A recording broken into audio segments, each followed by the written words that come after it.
दोस्तों सुज़लॉन एनर्जी की बात करें तो यहाँ पे कंपनी का दिसंबर का शेयर होल्डिंग पैटर्न हमारे सामने आ चुका है जो काफ़ी उत्साहवर्धक है। यहाँ पे डीआई और म्यूचुअल फंड ने काफ़ी अच्छी खरीदारी की है। शेयर होल्डिंग पैटर्न में प्रमोटर की स्थिति क्या है, कितने प्रमोटर है, यहाँ पे निवेशक के रूप में भी कौन कौन है जिनकी होल्डिंग 1% से ऊपर है, उसको समझने की कोशिश करेंगे इस वीडियो के माध्यम से। इसके अलावा बजट आने वाला है। बजट में क्या-क्या फ़ायदे हो सकते हैं इस सेक्टर को और इस सेक्टर की क्या डिमांड है सरकार से, उसको समझने की कोशिश करेंगे। और फंडामेंटली इस समय सुज़लॉन कितना मजबूत है। वैसे तो स्टॉक बहुत ज़्यादा करेक्ट हो चुका है। 86 के आसपास गया हुआ स्टॉक 56 तक आ गया है, यानी ऊपर के लेवल से देखें तो बहुत ज़्यादा गिरावट हो चुकी है। क्या यहाँ से कुछ संभावना पॉजिटिव बनेगी? जानने की कोशिश करेंगे इस वीडियो के माध्यम से। लेकिन फ्रेंड्स उससे पहले अगर आप पहली बार हमारे चैनल पे आए तो चैनल को सब्सक्राइब कर दीजिए, एक बेल आइकॉन दबा दीजिए ताकि जब भी नया वीडियो बने पहला नोटिफिकेशन आपको मिले। वीडियो पसंद आए तो लाइक से ज़रूर कीजिए। चलो फ्रेंड्स वीडियो स्टार्ट करते हैं। मैं हूँ आपका दोस्त एस बी दवे और हमारे अपने चैनल ऑनलाइन कमाई में आपका बहुत बहुत स्वागत है। तो सबसे पहले सुज़लॉन के कारोबार की बात कर ले तो देख सकते हो कि स्टॉक की शुरुआत बीएसई पर पॉजिटिव हुई 57.01 पर। अब क्लोजिंग देख सकते हो कि 56.88 के आसपास थी गुरुवार के दिन। इंट्राडे में 57.39 का हाई भी बना लेकिन तेज ही रह नहीं पाई, ऊपर के लेवल से दबाव बना और जिसकी वजह से 55.95 का लो बन गया दिन में, क्योंकि बाजार में भी लगभग 400 450 पॉइंट की गिरावट थी, जिसकी वजह से यहाँ पर भी दबाव देखने को मिला और अंत में 56.83 पर क्लोजिंग देखने को मिली, जहाँ पे 0.088% की गिरावट थी, या यूँ कह सकते हैं कि फ्लैट क्लोजिंग देखने को मिली। तो बीएसई में रेड क्लोजिंग थी और एनएससी में ग्रीन में क्लोजिंग देखने को मिली है, लेकिन लगभग फ्लैट ही थी। अब हमारे पास नया शेयर होल्डिंग पैटर्न आ चुका है प्रमोटर का। तो यहाँ पे देख सकते हो कि प्रमोटर की होल्डिंग जून क्वार्टर में 13.27% थी, सितंबर में उसमें घट के 13.25% हुई। इस बार अनचेंज है, 13.25 के आसपास ही है, इसमें कोई बदलाव नहीं है। कोई भी गिरवी शेयर नहीं है, प्लेस कर शेयर जीरो है, सारे शेयर गिरवी थे वो छुड़ा लिए गए हैं। बात एफआई की करें तो 21.52% की होल्डिंग थी जून क्वार्टर में, सितंबर में बढ़ के 23.72% हुई, यानी एफआई ने अच्छा खासा निवेश बढ़ाया था। लेकिन दिसंबर में एफआई ने अपनी होल्डिंग बेच दी है, 22.87% की होल्डिंग है। तो यहाँ पे एफआई ने सिर्फ सुज़लॉन की बात नहीं है, बाकी सभी शेयरों से अपनी होल्डिंग बहुत ज़्यादा ट्रिम कर लिया। वो पिछले 2-3 महीनों से बाजार से बहुत ज़्यादा बिकवाली कर रहे हैं, जिसकी वजह से यहाँ पर भी कुछ होल्डिंग ट्रिम होती हुई दिखाई देगी। लेकिन अभी भी बहुत अच्छा निवेश है सुज़लॉन के अंदर एफआई का। डीआई की बात कर ले तो 6.70% की होल्डिंग थी जून क्वार्टर में, सितंबर में ये बढ़ के 6.84% हुई और इस बार दिसंबर में 7.33% हो चुकी है। यानी लगातार अगर आप देखेंगे तो डीआई अपनी होल्डिंग को बढ़ा रहे हर क्वार्टर में।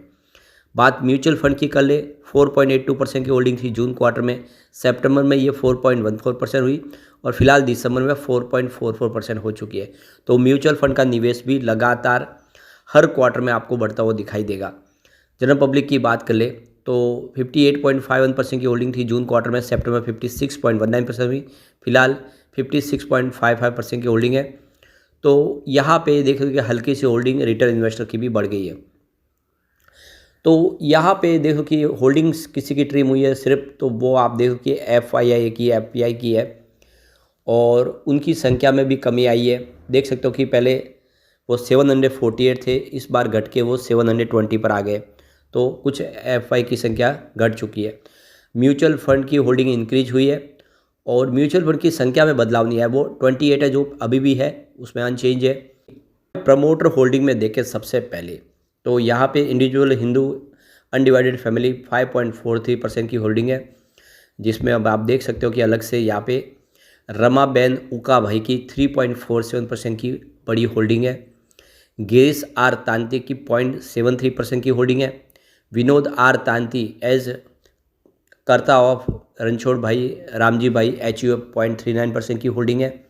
Vinod R Tanti JW Jitendra R Tanti as a trustee for R family trust 0.39% की होल्डिंग है और विनोद आर तांती की यहाँ पे 0.22% की होल्डिंग है। इसके अलावा प्रणव टी तांती एज कर्ता ऑफ तुलसी रणछोड़ भाई HUF 0.13% की होल्डिंग है। इसके अलावा देख सकते हो कि यहाँ पे जितेंद्र आर तांती की भी 0.07% की होल्डिंग है। गीता टी तांती 0.04% की होल्डिंग है। इसके अलावा यहाँ पे एनी अदर स्पेसिफाई में देख लो कि तांती होल्डिंग प्राइवेट लिमिटेड की होल्डिंग 5.14% है। तो ये बड़ी होल्डिंग है, बाकी छोटी छोटी होल्डिंग सबकी है परिवार में। तांती होल्डिंग प्राइवेट लिमिटेड के बाद में यहाँ पे समन्वय होल्डिंग प्राइवेट लिमिटेड के भी 2.68% की होल्डिंग है। तो ये आप देख सकते हो कि ये परिवार के अंदर अलग अलग होल्डिंग है। अब म्यूचुअल फंड की बात करें तो 4.44% की होल्डिंग 28 की संख्या है, जिसमें HSBC कंजर्वेटिव हाइब्रिड फंड की ये उनकी 1.09% की होल्डिंग है और 1% से ऊपर है, इसलिए यहाँ पे नाम शो होता हुआ दिखाई देगा।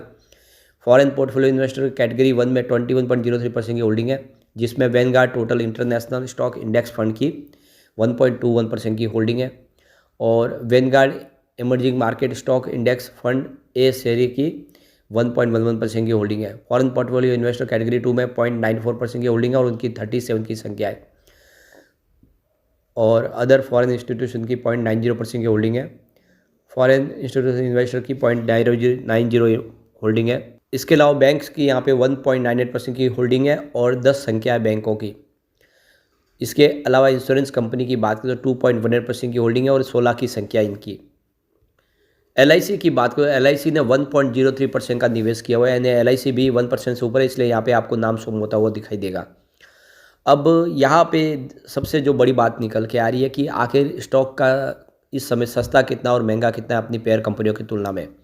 तो सबसे पहले बात करें इससे जो सबसे ऊपर है मार्केट कैप के लिहाज से कंपनी, वो है यहाँ पे देख सकते हो कि सीमेंस जिसकी प्राइस 6183 की और इसका पी रेशियो 81.06 का है, 2,20,000 का मार्केट कैप है।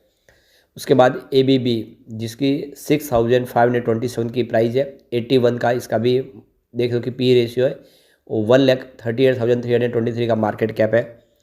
उसके बाद CG पावर एंड इंडस्ट्रीज 649 की प्राइस है, 110 का इसका पी रेशियो है, 99,239 की इसकी मार्केट कैप है। उसके बाद आता है नंबर 4 पे सुजलॉन एनर्जी जिसकी प्राइस 56.84 है और इसका पी रेशियो 78 है और इसका मार्केट कैप 76,945 का है। वारी एनर्जीज जिसकी प्राइस 2605 है और 75.74 का पी रेशियो है, इसका जो मार्केट कैप है वो 74,845 के आसपास है। इसके बाद में भेल जिसकी प्राइस 214 है और पी रेशियो 167 का है और इसका मार्केट कैप 74,544 का है।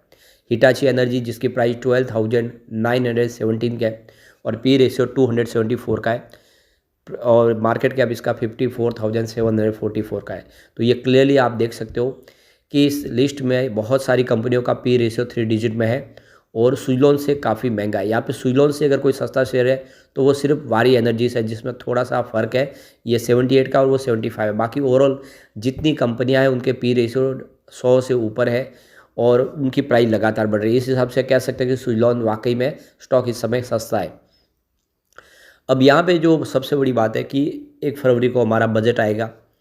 इस समय रिन्यूएबल सेक्टर बहुत सारी डिमांड कर रहा है, इस सेक्टर से संबंधित GST एग्जम्पशन की बात की जा रही है। इसके अलावा 500 गीगावाट की कैपेसिटी को पाने के लिए सरकार को कुछ नए ऑफर लॉन्च करने पड़ेंगे, कोई नई स्कीम लानी होगी।